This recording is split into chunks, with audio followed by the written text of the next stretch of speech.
Hi there. Thanks for tuning in to today's sermon video, July the 12th, at Trinity Mennonite Church. If you're watching this, there's a good chance you live in or near Calgary, Alberta. And my question for today is, what is it that you like about the Stampede? Or what is it that stops you from going to the Stampede more often? Matthew chapter 13, verses 1 to 9, and then 18 to 23. That day, Jesus went out of the house and sat down beside the lake. Such large crowds gathered around him that he climbed into a boat and sat down. The whole crowd was standing on the shore. He said many things to them in parables. A farmer went out to scatter seed. As he was scattering seed, some fell on the path, and birds came and ate it.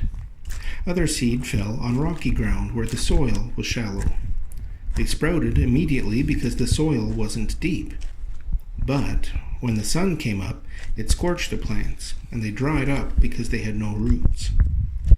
Other seed fell among thorny plants. The thorny plants grew and choked them. Other seed fell on good soil and bore fruit, in one case a yield of 100 to 1, in another case a yield of 60 to 1, and in another case a yield of 30 to 1. Everyone who has ears should pay attention. Consider then the parable of the farmer. Whenever people hear the word about the kingdom and don't understand it, the evil one comes and carries off what was planted in their hearts. This is the seed that was sown on the path. As for the seed that was spread on rocky ground, this refers to people who hear the word and immediately receive it joyfully. Because they have no roots, they last for only a little while. When they experience distress or abuse because of the word, they immediately fall away. As for the seed that was spread among the thorny plants, this refers to those who hear the word, but the worries of this life and the false appeal of wealth choke out the word, and it bears no fruit. As for what was planted on good soil, this refers to those who hear and understand, and bear fruit and produce, in one case a yield of 100 to 1, in another a yield of 60 to 1, and in another case a yield of 30 to 1. So, what was it? What is it that you love about the Stampede, or what is it that has made you stop going? I think for a lot of us, it would be the same answer. When you're in a big crowd like that, and there's just a positive feeling, a readiness to have fun, there's good music people are engaging with, because there's so many people there, the rides are really good, the food is really good, the fashion is really good, everything is fantastic about a big crowd. But sometimes you reach a point through personal experience or age or just cynicism where you don't like the music, you don't like the food, you don't like the fashion, and then all of a sudden the crowd is an unhealthy place to be, even an unwelcome place to be. We have a love-hate relationship with crowds, and I think Jesus recognized that too, right? In this story that we just heard, Jesus is staying at a house. We don't know where it is, but as soon as he leaves the house, the crowd immediately swarms around him. Now, back to the Stampede, as using it as a metaphor, I've had a few people reach out to me from outside of Calgary who heard the news, reached out to extend their sympathy and to ask how we are doing, we as a community. And I said, well, yeah, some of us have income wrapped up in the festivities around the Stampede, especially students. And some of us indirectly benefit from the tourism industry. That's a big part of that. But a lot of us have stopped going. A lot of us have stopped because of the crowds. Now, one of the kind of sub industries that's really suffered as a result of the cancellation of the Stampede is the food truck industry. And what's happened now is that a bunch of them have banded together, and they've decided that they're going to host some sort of alternative events. And so I saw this promoted. A whole bunch of food trucks are meeting at the Stampede grounds, and there's also another one here at Spruce Meadows. And they gather there and they say, you know what, just drive up with your car. We'll take your order. We'll bring it to you, and we can take care of you all that way. And because there's a lot of them meeting in one place, well, then there's going to be more people and more attention. Everybody benefits. So I took my kids, we hopped in the car, we drove over there, and it said right in the ad that you need to arrive early if you want to avoid the crowds. An interesting thing to say as a promoter. We expect this to be so popular that our popularity is going to interfere with our popularity. Well, what happened was we got there was a long line of people. We waited in the vehicle, crawling forward a little bit at a time for roughly 20 minutes. And then we finally got our food, and because there were 4 of us and we couldn't quite agree on where we were going to eat, then I had to sort of loop around, and I almost had to wait another 20 minutes for the second truck. That wouldn't have happened, but we made it work. The crowd is what made the event successful. That's what made it financially worthwhile for all of these trucks to come. But the crowd was also what was scaring some of us away. So here's Jesus leaving this town. He's leading his disciples around. He's supposed to be teaching them, training them, and everywhere he goes, he's surrounded by crowds. So this is an inconvenience in the sense that they're mandating his schedule. They're inconveniencing the people who've graciously hosted him. But at the same time, of course, this is a fantastic demonstration of people receiving his words, people wanting to encounter God through his teachings. So Jesus lived within this dichotomy of loving the crowd and carrying the weight of the crowd with him as well. So this isn't like unique to us, right? When Jesus responds to the crowd, he has to sort of break them into different groups. Jesus oftentimes speaks about the importance of unity, but in this story, he has to divide the crowd, explain some of the differences. So, for example, in the story of the Good Samaritan, people would be coming into the story with the assumption that the people of Israel are the gatekeepers of righteousness, and the Samaritans are outside of that, well outside of that, depending on who you ask.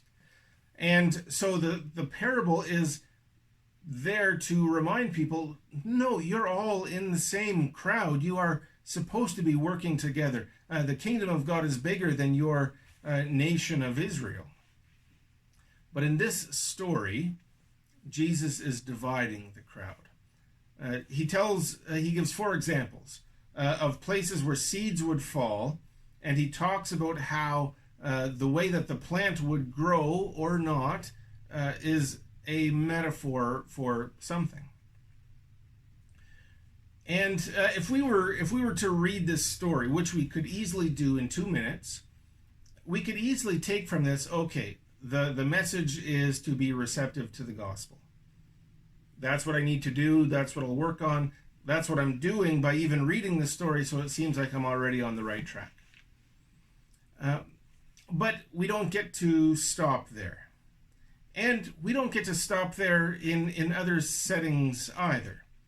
So if we look outside of the church, of course, these days we're inundated with messages about health, and we're all supposed to be being careful so that the numbers of infections will go down, and so that it'll be a safer place, so that we can go back to normal. And in a lot of ways, it's sort of like, remember in school where the teacher had gotten fed up and said, hey, listen, if everybody will sit quietly for a few minutes, then we can watch a movie at the end of the class, or we can have pizza tomorrow or something. And a whole bunch of people will heed the message and will sit there and be quiet. And a whole bunch of people will continue running around. That's sort of what we've got. There's a whole bunch of people sitting quietly, listening to the rules, waiting for the reward, and a whole bunch of people making so much noise that the reward will never come. And so everybody's feeling the weight of that situation. So we could easily say the same thing is true about health as what Jesus has now said about the kingdom. That there are some people who just aren't going to understand it. There are going to be some people who are going to enthusiastically live out the rules, and then they're going to get tired of it and they're going to go back to normal. There's going to be a whole bunch of people who are just brought down by the weight of everything, and so they aren't going to be effective participants in the recovery. Well, we could do the same thing about anything else too. So there are some of us who are saying, have been shouting from the mountaintops for a long time, yes, health is important. Yes, we have to take these precautions, but with all the stuff we have to pay for it, the economy is going to be shot. The government system is borrowing money. What's the plan to fix this? Well, those people would say there doesn't seem to be a plan. We need a plan. And some people get that, and some people say, well, yeah, a plan would be good, and then they kind of get choked out by the worries of the virus. And on the same page, we could say the same thing about the racial tension that we've been seeing around us. So some of us will say, yeah, we've now heard this message and now we're excited and we're going to live out this newfound harmony of racial reconciliation. Well, it's hard work. It's going to require setting aside some privilege, some of the things that we've taken for granted. Well, that's getting choked out by the worries of this life. Some of us want to just look like we're doing the right thing in terms of racial reconciliation, but we don't have the patience to let our roots go down deep. Right? Jesus' explanation of people's receptivity to the gospel isn't unique to the gospel. This is our receptivity to a whole lot of other things. So why then is Jesus dividing? Why isn't he encouraging his crowd to work together? Why isn't he giving a three-step plan of how to overcome those difficulties? I think it's a fair question. We don't actually see what the answer is supposed to be. We only know that Jesus diagnoses pretty well what the problem is. Now, I said before that the first obvious reading is, okay, well, be more receptive. Okay. But if we're going to do that, if we're going to shut off to the deeper interpretation, then we're really just as bad as the people who are not being receptive to the gospel at all. Right? So in our lives, we don't have people giving us metaphors rooted in agricultural images, because most of us aren't agricultural people anymore. And so the first audience, they heard this, and we would understand, we would forgive them if their first response was, yeah, that's what happens to seeds. What's the story here? Right? The explanation of seeds is so obvious that they're not even going to look for a deeper metaphor. Well, we do the same thing. We read the story, and then a few verses later, we read the interpretation. We take what we think is sort of the Sunday school answer, the moral of the story, and then we shut off to any deeper learning, which is then repeating the problem. Right? If our take home is to be receptive, and then we stop being receptive, we've defeated the purpose. But I think the group dynamic here really helps to interpret the story. So I talked a little bit before about the role of unity in Jesus' teaching. Jesus wants his people to be united. He prays for their unity over and over again. He tells stories like the Good Samaritan, which I mentioned, that are designed to break down those divisions. And yet, here's a story of dividing. Jesus is saying, here are the groups in the society in which you live, just as a heads up. And it would seem odd for the moral of the story to say, this is what you have to do to be in the good group, so do that and then you'll be good. Then you'll be better than everybody else. Because Jesus speaks a lot, warning against self-righteousness in a religious context. A big portion of the Sermon on the Mount, which is really important for us, especially in the Mennonite Church, a big portion is devoted to warning against self-righteousness, for showy prayers and showy religious practices. These are outside of Jesus's kingdom understanding. And so this is a challenge for us to set those aside. So if the point is to be receptive, then we are sort of repeating the problem if we're just internalizing that we are the good ones because we're receptive, and now we can better diagnose everybody else's problems. Well, if our mindset is first on the unity, if we take for granted that Jesus wants us to be together, then when we hear these groupings, then this isn't a reassurance that, hey, just so you know, these are other people's problems. It isn't just a challenge to get rid of our own little problems. It's a challenge to participate in the redemption of the people around us.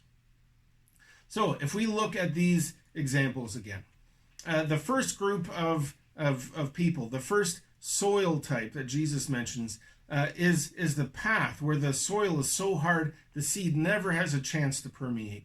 And so the seed just sits on top. The evil one comes, the birds come and take the seed away. Well, where we're sitting, we know that the importance is receptivity. We've made ourselves soft so that the message of Jesus can get into us. Well, looking at this example, it seems like the people that Jesus is talking about, it's not really even their choice. The soil is hard. They don't understand it. And they don't know that they don't understand it. Right? Well, who knows that they don't understand it? Us. The soft soil people. We understand that they aren't getting it. We know what they need. They need softer soil. Who's going to help them? It's us. So, the second group, the rocky soil, where the seed falls and it gets in because there is soil there. It grows, it sprouts, but it grows too fast. There's no roots, and it withers in the sun. So the twofold challenge there is for us to see, okay, well, they need to get their roots deeper, right? So this is a challenge for us to step in and say, listen, we're excited for your receptivity of the gospel. We're glad that you've taken this message that we hold important as something that you hold important too. But it looks like you've got some things in your life that are going to get in the way of your roots getting deep. And so that's what Jesus, I think, is doing. Hey, there's some people in your life, you need to tell them what those rocks are. Gently, kindly, lovingly, but you need to help them let their roots get deeper. And then on the flip side, sometimes we can get jealous of that, right? Our seeds are getting in, they're growing slowly. Why? Because it takes a while for our roots to get down. It takes a while for us to establish ourselves. Now, the long-term benefits are obvious, but in the short term, when we're sitting here with our little sprout and we see the plant of somebody else's reception of the gospel, it's easy to say, wow, there's something they're doing right that we are not. When in fact, it's the opposite. We are taking things slow. We are letting the roots get down deep. They aren't going to last because the roots aren't deep. So it's a reassurance for us, but also a challenge to step in. Now, the third one is where the seeds fall among the thorns and among the weeds. Now, just like the first example, we don't really know if Jesus is saying, hey, yeah, there's some people who allow weeds and thorns into their lives. And I'm kind of jumbling metaphors here, but go with me. It's easy for us, if we're a soft patch of soil, to say, wow, look at all the problems these people have gotten themselves into. But just like the first group where the soil was too hard, it wasn't really even their choice, or they didn't consciously put themselves in this position.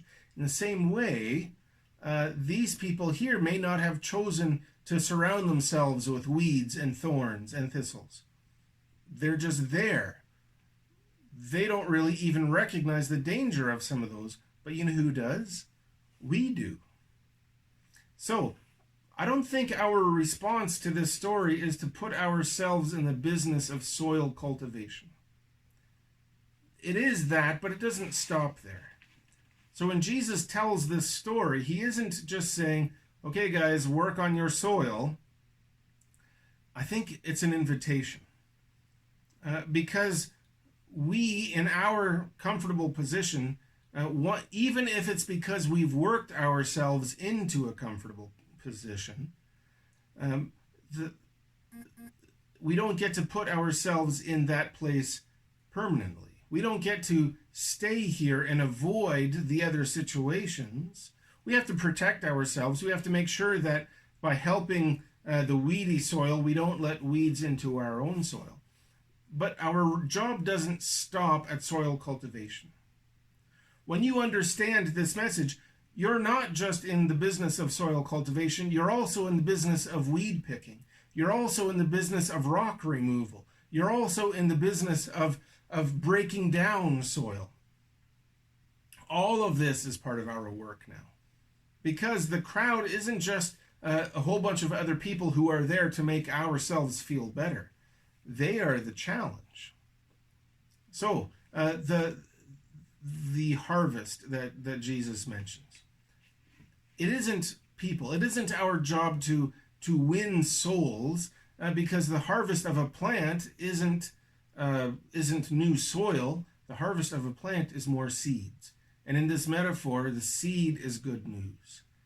So all of us naturally are receptive to good news. We just don't always recognize the news that we're hearing is good. So once you know how this works, once you know which group you fit in this story, then the challenge begins. Not just of removing weeds and rocks and birds from our lives, but to step in and to be the weed picker, the rock picker, and the scarecrow that will make the community stronger and will make the kingdom grow in the world around us. Thanks for tuning in today.